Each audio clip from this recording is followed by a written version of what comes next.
Congrats on the win, guys. Reece, first of all, return to full back.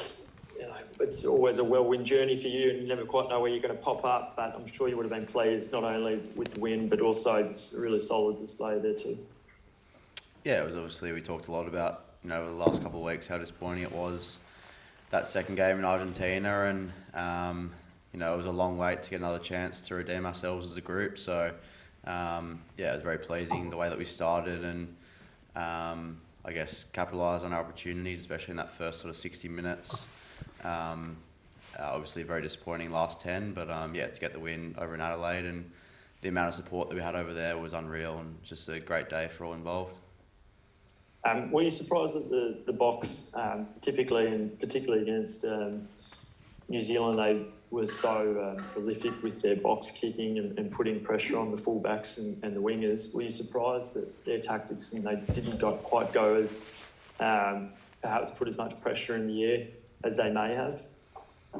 A little bit. I think a lot of that probably had to do with the fact that we started fast and put some points on the board early. So I guess especially when the game's tight, they back their ability to transfer pressure to the other team and earn points through executing that well. And I think the fact that we started well on the weekend probably nullified their ability to do that a little bit. So that was very pleasing for us, but I think it's still a massive part of their game, and would definitely expect them to have that as part of their tactics in Sydney.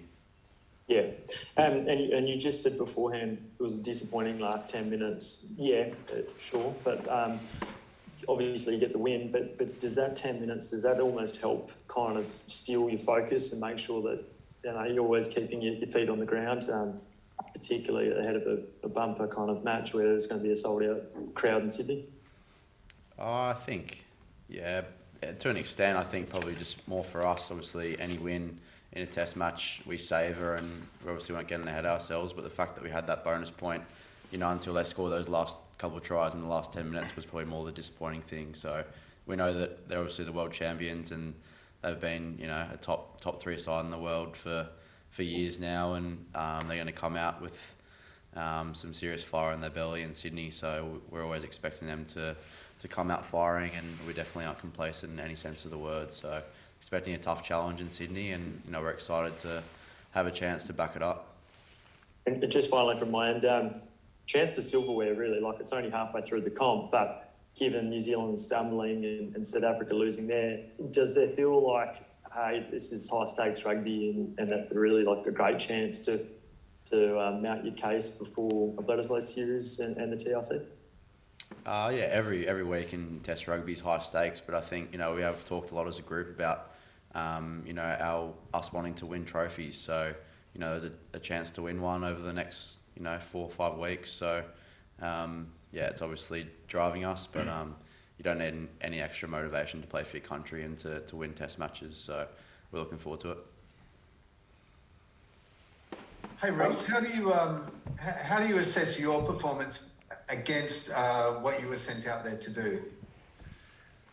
I think as a whole backline unit, I don't think there's kind of too much individuality there. I think as a whole really gelled well together, and especially in that sort of first 60 to 70 minutes, I think one of the really, I guess, pleasing things was our backfield coverage, and probably denied them backfield space to really exploit us there, and then also our scramble defence, especially when Roddy was off there and we were a man down. I think obviously Marika's individual effort was amazing there in the corner, but I think the scramble from the back line as a whole was was one of the most pleasing things on Saturday, and converting our opportunities in attack as a back line was also pretty impressive. So I'm just happy with the way that I played my role in that, but we've got a job to do and back it up next Saturday.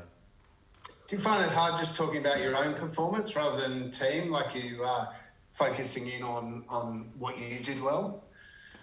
Yeah, I think I don't really like talking about myself too much. I'd rather just talk about the team win, and if I can play a role in that and do my job, then I'm happy. But how does that kind of stack up as for personal kind of performances that you put in? Like, I was talking to Will Genier before, and he was raving about what you did and how you kind of, took the game plan and went with it. Do you think it's up there with performances from you personally? That's your job to write about that, not mine. Reece, you mentioned twice about being able to back up. The Wallabies have had some good performances this year and then come out the week later and been quite flat. Obviously, the South Africans will be fired up for this one. Well, can you put your finger on what has been the problem with stringing together two really strong performances, and what sort of things have you done to identify that heading to this week? And if you want to answer that as well, seeing as though Reece has hogged the spotlight so far. I think Reece is going well, so you may as well Come on, continue. Lenny, pick it up, mate. I'll get my questions after. No, we've spoken a lot, I guess, individually and as a unit around making sure that, we try and replicate our preparation from last week. As you said, we've had a habit, especially over the last, since I've been involved in the Wallabies, we've really struggled to back up good performances the week after and, string wings together. I think last year in the Rugby Championship we did so to an extent there with four in a row heading into our spring tour, and then Japan, I think it was 5 in a row towards the end of the year. But aside from that, I think we have really struggled to back up performances. So it's definitely something that we've addressed. We've identified that it's a challenge to this group this week, and I think everyone's excited by that challenge, and especially at a brand new stadium, in Sydney that none of us have played at before, and hopefully in front of what will be a nice parochial crowd and sold out Sydney. It's a really good chance for us to put in a good performance, and one that's going to excite our fans going forward into the rest of the Rugby Championship. On a different matter, Nick White's copped a bit of criticism over his antics on the weekend, mainly from the opposition. What about inside the camp? Has he copped a ribbing from you guys? Nah, I think you have to ask Whitey about that one. I didn't really see it too well, to be honest. But on that subject, there's been a lot of criticism. Like, some people called it disgraceful, that said he's killed the soul of rugby. On a serious matter, because rugby's kind of under siege a little bit with some of the law changes, and people are getting sent off and sin binned for sneezing these days or whatever. I mean, is it part of rugby culture, do you think, do we want to see diving and play acting and that? Do you think it should be stamped out, or is that just part of the game going forward? Look, I think the refs have got a job to do. We've got a job to do as players, and we just play the game, and we leave it up to the officials and the refs to deal with anything that they see in terms of the game. So I think, we'll probably leave it at that. I guess, Cole, for Len, just on a sort of backline and building some continuity, I guess that partnership that's just developing with Hunter, getting him back this week, how big is just having that continuity between, particularly from 9, 10, 12, and having Reece at the back for your game? Yeah, I think it's been good. Having Hunter back, obviously he didn't play the last test against Argentina. But yeah, with Noel and Whitey, I've played all year with them at the Brums, so it's been awesome to have them, and then Reece at the back is he's a safe player, and he kind of puts everyone in position, and it's awesome to have Reece at the back there. I guess look at the Springbok side. I mean, Meccania arm is probably one of their biggest weapons. And, you don't really get much a head-to-head battle, but being opposite 13s, do you find coming up against quality like that really brings the best out of your game? Yeah, I think he's an awesome player. One of the best 13s in the game, along with Rico, and I think Anton and Brown too. So it's been awesome to play him over the last couple of years, and every opportunity I get, I just play and do my thing, I guess. Hey Len, it looked like towards the end of the game where you might have picked up a stinger or something or other. At least in the commentary, they thought there was serious concern over you. Were you all right? Yeah, I just got a little stinger on my right shoulder. I got my head in the wrong spot there, but yeah, I'm all good. Right, so you've come up and you're fine, good to go for this week. Yeah, up for selection. Len, with your teammate Marika, he seems to have a real fire in his belly every time he plays. The intensity doesn't really change no matter what. Perhaps the team performance might vary a little bit. Is there anything you've learned from Marika about ways to find that internal intensity to make sure that you're really on for each test? Yeah, Marika's a freak.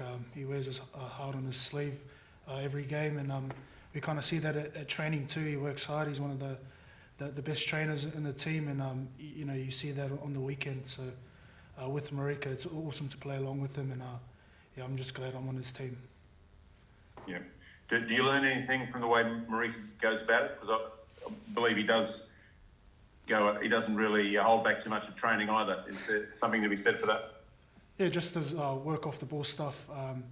Us as a backline, we want to be working hard off the ball to get in positions to receive the ball, and I think Marika does that really well throughout the whole 80 minutes. So yeah, just his work off the ball is pretty good.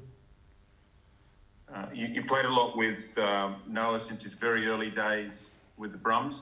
Can you give us an insight into how you feel he's improved in those areas like composure and just feeling more comfortable running a team with guys much older than himself, perhaps sometimes in the back line? Can you give us a bit of a feel for that?